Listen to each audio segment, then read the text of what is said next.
Sun Tzu said, "In the operations of war, where there are in the field 1,000 swift chariots, as many heavy chariots, and 100,000 mail-clad soldiers, with provisions enough to carry them 1,000 li, the expenditure at home and at the front, including entertainment of guests, small items such as glue and paint, and sums spent on chariots and armour, will reach the total of 1,000 ounces of silver per day. Such is the cost of raising an army of 100,000 men." When you engage in actual fighting, if victory is long in coming, then men's weapons will grow dull and their ardour will be damped. If you lay siege to a town, you will exhaust your strength. Again, if the campaign is protracted, the resources of the state will not be equal to the strain. Now, when your weapons are dulled, your ardour damped, your strength exhausted, and your treasure spent, other chieftains will spring up to take advantage of your extremity. Then no man, however wise, will be able to avert the consequences that must ensue. Thus, though we have heard of stupid haste in war, cleverness has never been seen associated with long delays.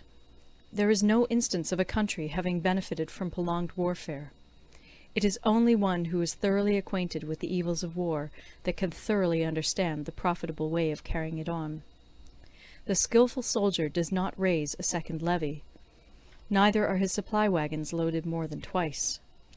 Bring war material with you from home, but forage on the enemy.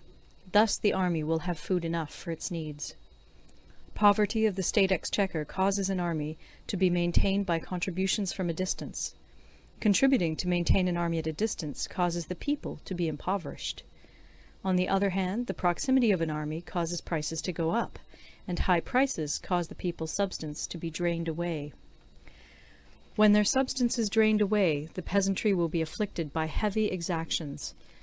With this loss of substance and exhaustion of strength, the homes of the people will be stripped bare, and 3/10 of their income will be dissipated, while government expenses for broken chariots, worn-out horses, breastplates and helmets, bows and arrows, spears and shields, protective mantles, draught oxen, and heavy wagons will amount to 4/10 of its total revenue.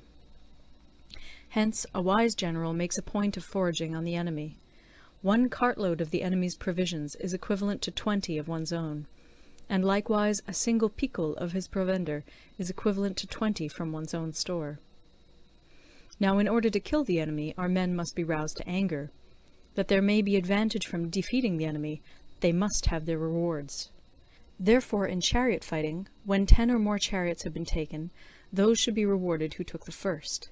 Our own flags should be substituted for those of the enemy, and their chariots mingled and used in conjunction with ours.